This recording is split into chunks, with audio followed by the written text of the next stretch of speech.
You're sitting in your living room, the chair is soft, the room is warm, your phone lights up with a new email, your heart rate jumps, your shoulders tighten.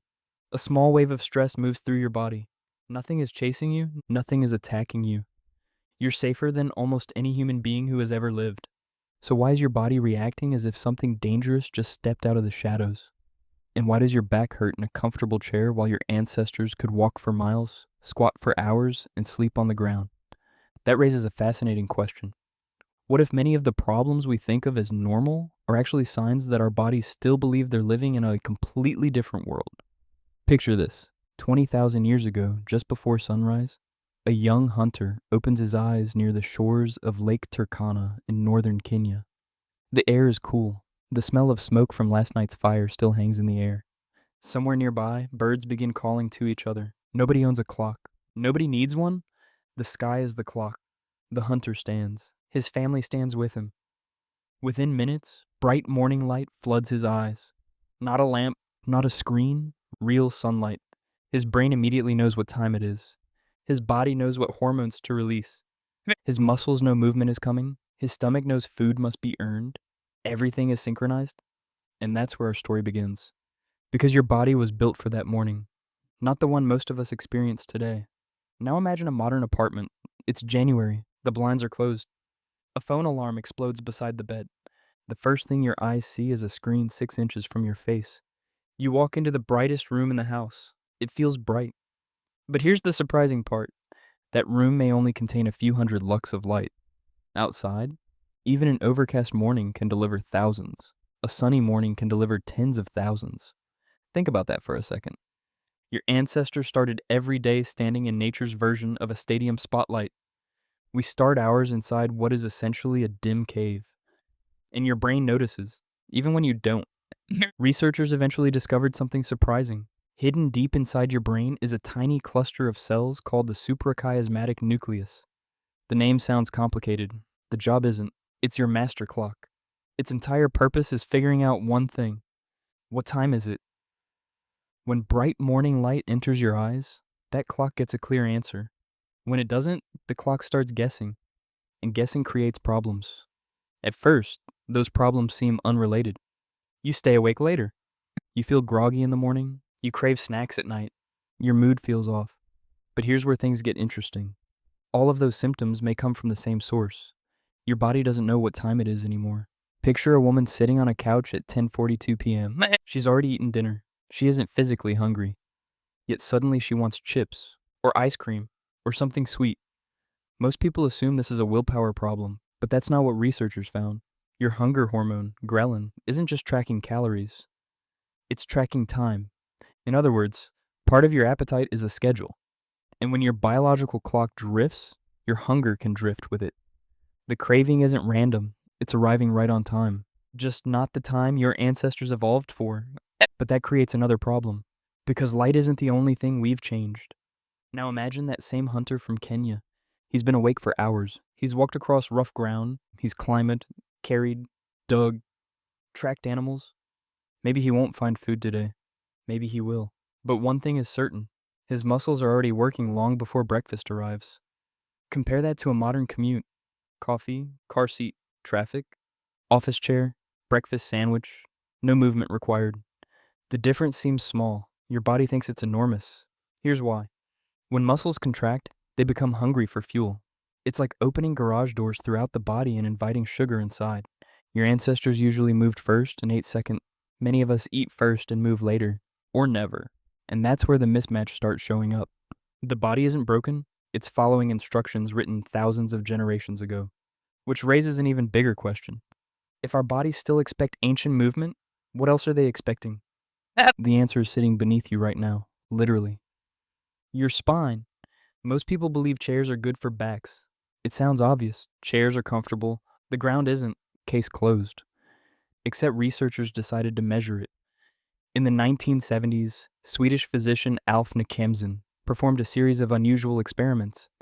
He wanted to know how much pressure different positions placed on the discs in the lower spine. The results shocked people. Sitting slouched in a chair produced roughly 185% of the pressure found while standing. Lying down? Only around 25%. Think about that. The position many people spend most of their lives in may place far more stress on the spine than standing upright. At first, that doesn't make sense, until you remember something important. The human spine didn't evolve in offices, it evolved in motion. Picture a group gathered around a fire. Some are squatting, others kneel. Children move constantly. Nobody stays in one position very long. The body shifts, adjusts, balances, repositions. Hour after hour, movement isn't exercise, movement is simply life. And that's where the story gets bigger, because your spine isn't the only body part struggling with modern life. Your feet are too. Picture a child running barefoot across a dirt. Every step sends information upward. The ground is uneven. The toes spread naturally. The arch bends and springs. Thousands of tiny sensors are constantly reporting back to the brain. Now compare that to a modern shoe. Thick sole, narrow toe box, elevated heel, cushioning everywhere. Comfortable? Absolutely. But here's the surprising part. The more the shoe does, the less the foot does. Researchers studying barefoot populations began noticing something strange. People who spent most of their lives without heavily cushioned footwear often had wider feet, stronger arches, and different movement patterns. Even Olympic champion Abebe Bikila won the 1960 marathon barefoot. The foot wasn't designed to be protected from every sensation. It was designed to learn from them. And your brain depends on that information. But here's where the entire story changes. Everything we've talked about so far, light, movement, chairs, feet, is only the surface. Because one of the fastest changing parts of the human body isn't your back. It isn't your metabolism. It's your eyes. Picture a classroom in Seoul, or Taipei, or Singapore. Rows of students stare forward. They're healthy. They're intelligent. Yet something unusual is happening. More than 80% of teenagers in some of these cities are now nearsighted. Researchers estimate that by 2050, nearly half the planet may require vision correction. Most people blame screens, but researchers eventually discovered something surprising. The bigger factor may be what children aren't getting. Sunlight.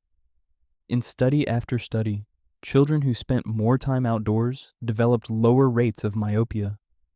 The retina actually uses bright outdoor light as a signal. Without enough of it, the eye can continue growing longer than it should. Think about that for a second. The horizon itself helps shape the human eye. A species that evolved under open skies is now spending most of its life staring at nearby walls. And the body is responding.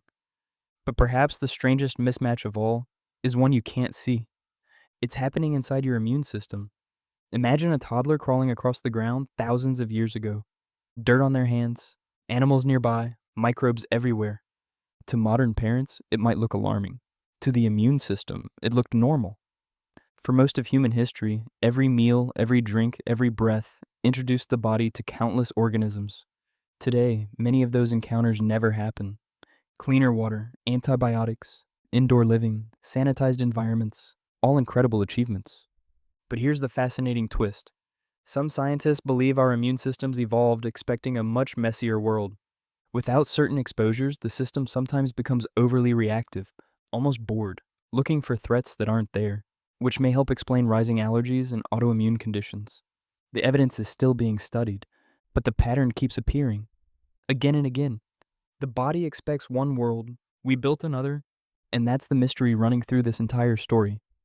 Your stress system expects predators, your eyes expect horizons, your feet expect earth, your spine expects movement, your biological clock expects sunrise. None of these systems are outdated. They're doing exactly what they evolved to do. The world changed faster than they did.